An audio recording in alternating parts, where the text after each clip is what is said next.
The hallway of Jefferson High always smelled like bleach and wet tiles. Students rushed past every morning without looking down. Backpacks bumped into lockers. Shoes squeaked across the polished floor. And at the end of the corridor stood an old janitor pushing a mop slowly across the ground. Most students never noticed him.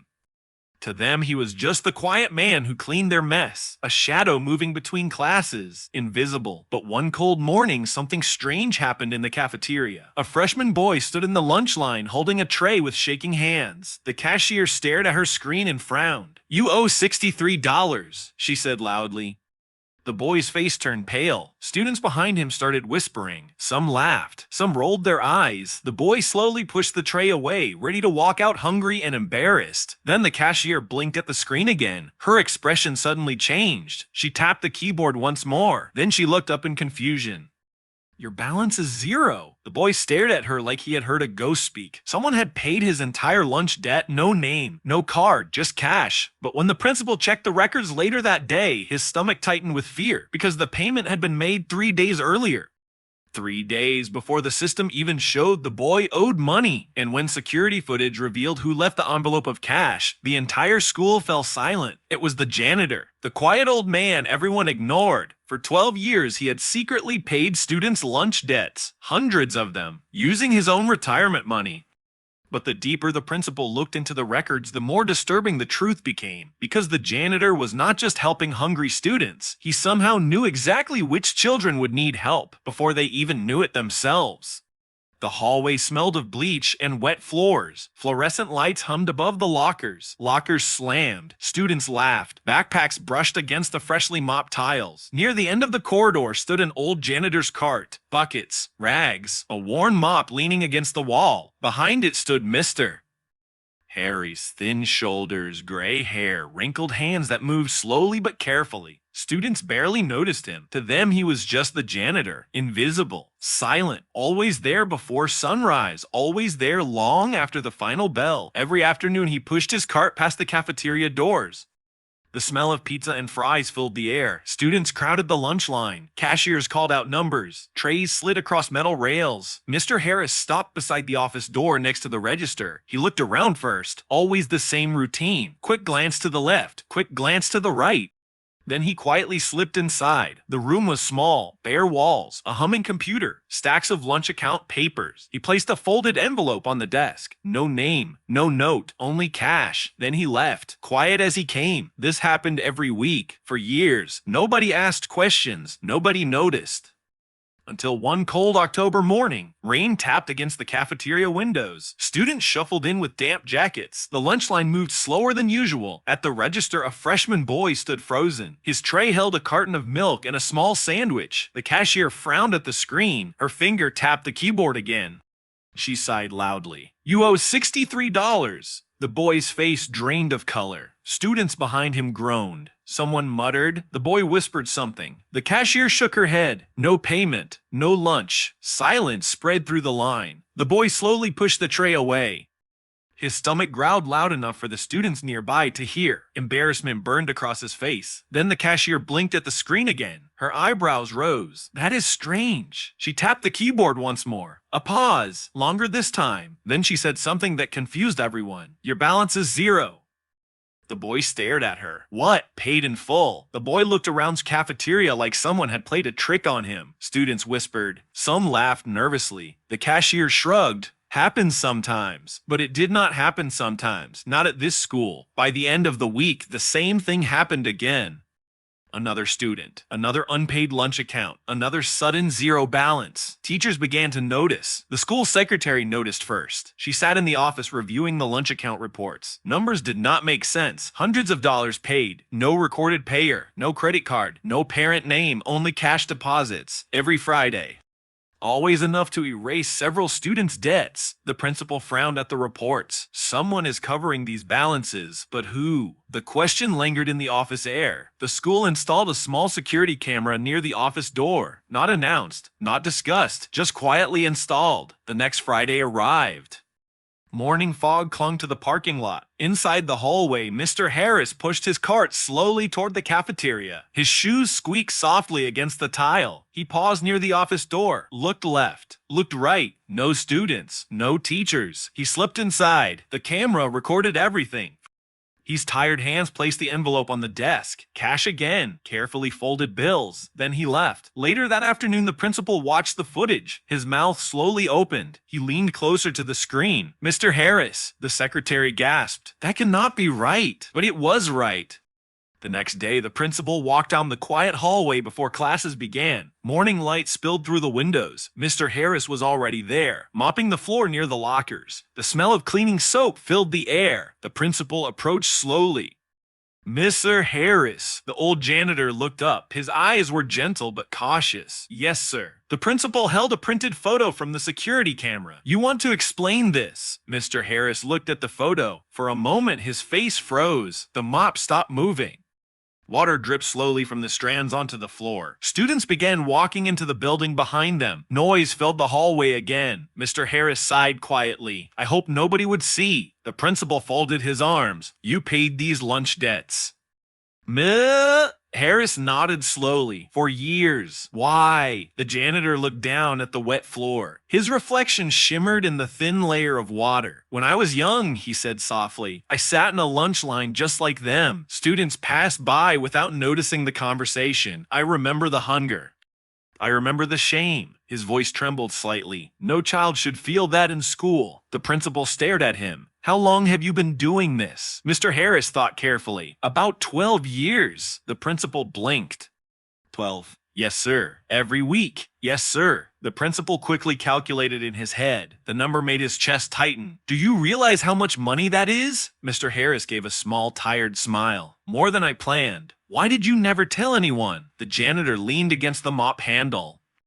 "If people know, it becomes charity." His eyes moved toward the cafeteria doors. "I only wanted them to eat." For a moment, neither man spoke. The hallway noise faded slightly as classes began. The principal lowered the photo. "You understand the school has rules about staff handling student accounts." Mr. Harris nodded slowly. "I understand. If the district finds out," Mr. Harris finished the sentence quietly, "I will lose my job." Silence. Heavy silence. The principal studied the old janitor's face. Deep lines carved by years of work. Tired eyes that held no regret, only concern. "For the students," Mr. Harris added, "not for himself." That detail unsettled the principal more than anything else. At that moment, a group of students rushed down the hallway laughing. One of them was the same freshman boy from earlier that week. He waved at Mr. Harris. "Morning, Mr. Harris." The janitor waved back with a gentle smile. The boy disappeared around the corner toward the cafeteria. The principal looked at the janitor again. "How much money is in that envelope today?" Mr. Harris hesitated. $300. The principal felt a strange knot tighten in his chest. Then he asked the question that changed everything. "Mr. Harris, where does the money come from?" The janitor's fingers tightened around the mop handle. A shadow passed across his face. For the first time, his calm expression cracked. His voice dropped lower. "From my retirement." The principal stared at him. "You are using your retirement savings." Mr. Harris nodded slowly. "I had about 20,000 saved." The hallway suddenly felt colder. "How much is left?" The janitor hesitated again. His eyes drifted toward the cafeteria doors, toward the place where hungry students waited every day. His answer came out barely above a whisper. "Almost nothing." The principal felt a chill crawl down his spine, because in that moment he realized something terrifying. Mr. Harris had been slowly sacrificing his entire future just so strangers' children could eat lunch, and nobody in the school had noticed for 12 years. But the most unsettling part had not happened yet, because the principal soon discovered something in the lunch records, something that made the room feel suddenly smaller, something that made the air feel heavy. Every single payment Mr. Harris made followed a pattern, a very specific pattern. The debts he erased always belonged to students from the same group, students with the same address area. Students who lived near the old train yard, the poorest part of town. The principal looked closer at the records, dates, names, balances, paid every Friday without fail, until one name appeared on the screen, a name that made the principal slowly sit down in his chair.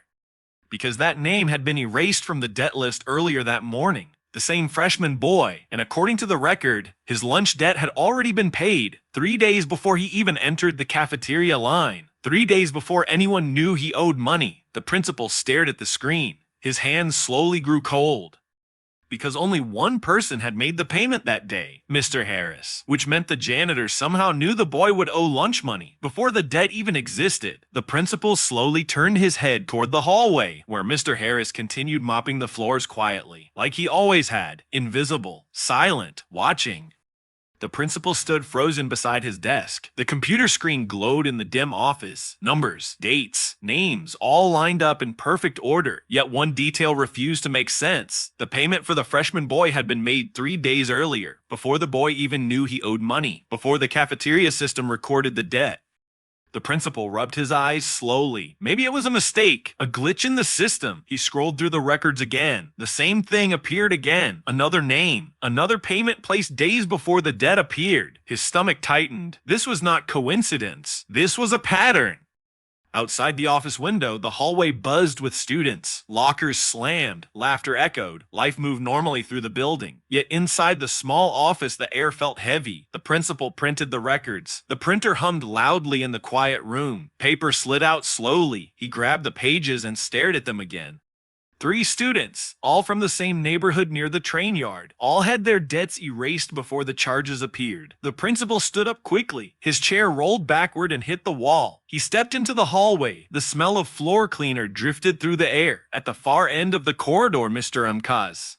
Harris pushed his mop across the tiles. Slow strokes, calm rhythm. The same quiet routine he followed every morning. The principal walked toward him with steady steps. Students passed between them. Voices, backpacks, shoes squeaking on the floor. But the principal focused only on the janitor.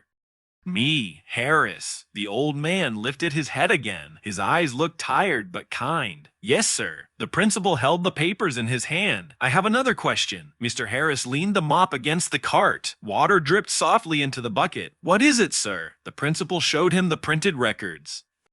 These payments. Mr. Harris glanced down at the paper. A shadow flickered across his face. You paid them before the debts appeared. Silence filled the hallway between them. Students rushed past again. Nobody paid attention. The janitor looked back at the principal. His voice was calm. I know. The principal felt a cold ripple run through his chest. How could you know? Mr. Harris wiped his hands slowly on a rag. I watch. The principal frowned. Watch what? The students. The old man pointed quietly toward the cafeteria. I see which ones hesitate in the lunch line.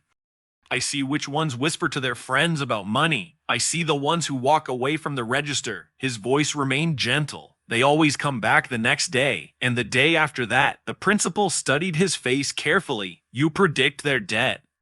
Mr. Harris nodded slowly. I prepare for it. The principal looked again at the records. Still something felt wrong. The numbers did not lie. These payments happened 3 days before the system showed anything. Mr. Harris remained silent for a moment. Then he gave a small sigh. The cafeteria staff enter charges late sometimes. That is all. The explanation sounded simple, too simple. The principal folded the papers slowly. He was about to speak again when a loud crash echoed down the hallway. Both men turned their heads. A tray had fallen near the cafeteria entrance. Milk spilled across the floor. Students laughed nervously. Mayor Harris grabbed his mop quickly. Excuse me, sir. He walked toward the spill with steady steps. The principal watched him go. The janitor knelt down. His old hands moved carefully across the tiles, cleaning, fixing, quietly solving problems nobody else noticed. The principal returned to the office slowly. But the strange feeling inside him refused to disappear. That evening, the school building grew silent. Teachers left one by one. The final bell had already echoed through the empty hallways. Outside, the sky darkened into deep blue. Only a few lights remained on inside the building. One of them glowed inside the cafeteria. Mr. Harris was there again, sweeping the floor, chairs stacked on tables. The smell of leftover food lingered in the air. The principal stood in the doorway, watching quietly. The janitor had not noticed him yet. Mr. Harris moved slowly along the rows of tables. He stopped beside one chair. His hand touched the surface gently. Then he bent down and picked something from the floor, a small crumpled paper. The principal stepped closer. What did you find? Mr. Harris turned slightly. The paper rested in his palm. It was a note, handwritten in messy pencil. The principal read the words slowly. Mom said we cannot pay lunch again this week. The handwriting looked like a child's. Mr. Harris folded the note carefully. His voice became quiet. They tried to hide it. The principal looked around the empty cafeteria, rows of tables, silent chairs, a place that had been full of noise just hours earlier. You search for these notes. Mr. Harris shook his head gently. No, they leave signs ever. Where? The principal stared at him. What do you mean? The janitor pointed toward the trash can. Lunch trays stacked nearby. Half-eaten food. Milk cartons unopened. Children who sit alone and leave early. His eyes carried deep sadness. They think nobody notices. The principal felt a lump rise in his throat. You notice everything, Mr. Harris smiled faintly. That is the job of a janitor, to clean what others ignore. Silence filled the cafeteria again. Then the principal asked quietly, why the train yard neighborhood? The janitor froze for a brief second. His fingers tightened around the broom handle. Because I know that place. The principal waited. Mr. Harris continued slowly. I grew up there. The houses were cold in winter. The refrigerators were empty many nights. He looked toward the cafeteria windows. Streetlights flickered outside. I remember the hunger. The principal nodded gently. That explains your kindness. Mr. Harris shook his head. It is not kindness. It is memory. The words hung in the air, but the principal still felt that strange unease. Something remained hidden beneath the surface. Later that night, the principal locked his office. The hallway lights dimmed automatically. Most of the building fell into darkness. Only the janitor's cart remained parked near the lockers. The principal paused beside it. A thought crossed his mind suddenly. He looked inside the cart. Rags, cleaning spray, rubber gloves, and a small metal box tucked beneath the shelf. The principal opened it slowly. Inside were dozens of folded pieces of paper. Notes. Dozens of them, each written by different students. Some were short, some were longer. All carried the same quiet pain. My dad lost his job. We cannot pay lunch this month. Please do not tell anyone. The principal felt his chest tighten. Mr. Harris had collected them all, not to expose the students, but to remember them, to make sure they never went hungry. Footsteps echoed behind him. The principal quickly closed the metal box. Mr. Harris stood at the end of the hallway. He had returned silently. For a moment, neither man spoke. Then the janitor walked forward slowly. You found my reminders, the principal nodded. You carry their secrets. Mr. Harris looked at the cart quietly. They trust the silence of the floor. What does that mean? They drop their worries where nobody looks. His voice softened again. So I picked them up. The principal leaned against the lockers. A long breath escaped his chest. You gave away your retirement for them. Mr. Harris shrugged gently. I lived a long life already, but those children are just beginning. The hallway lights flickered slightly. Outside, the wind rattled the windows. The principal looked at the old janitor again. You know the district will find out eventually. Mr. Harris nodded. I know. You might lose everything. The janitor's answer came calmly. I already spent everything. Silence stretched between them. The principal finally spoke again. What will you do when the money runs out? Mr. Harris gave a small, tired smile. Then I will hope someone else notices. The word sent a strange chill through the principal's spine, because for the first time he realized something important. Mr. Harris never expected to be the hero. He expected someone else to eventually take his place. Someone who finally saw what he had been seeing for years. Hungry students, hidden shame, quiet suffering behind school walls. The principal looked down the empty hallway. The building suddenly felt different, like a place full of secrets hiding in plain sight, and he slowly understood something unsettling. Harris had been watching the students, but now the principal wondered if the janitor had also been watching him, waiting, testing, to see if he would finally notice. The hallway was quiet that night. Most of the lights inside Jefferson High were already turned off. Only a few dim lamps glowed near the lockers. The floors shined from fresh polish. And at the end of the corridor, Mr. Harris slowly pushed his mop across the tiles one last time. The principal stood there watching him in silence. For days he had thought about everything he discovered. The envelopes of cash, the years of sacrifice, the notes from students who were too ashamed to ask for help. An old janitor had quietly solved a problem that an entire school system had ignored. The principal walked toward him slowly. Miss Mayor Harris, he said softly. The janitor looked up. His tired eyes reflected the dim hallway lights. You spent your whole retirement on these students, the principal said. Mr. Harris gave a small, gentle smile. Money comes back, he replied, but hunger stays in a child's memory forever.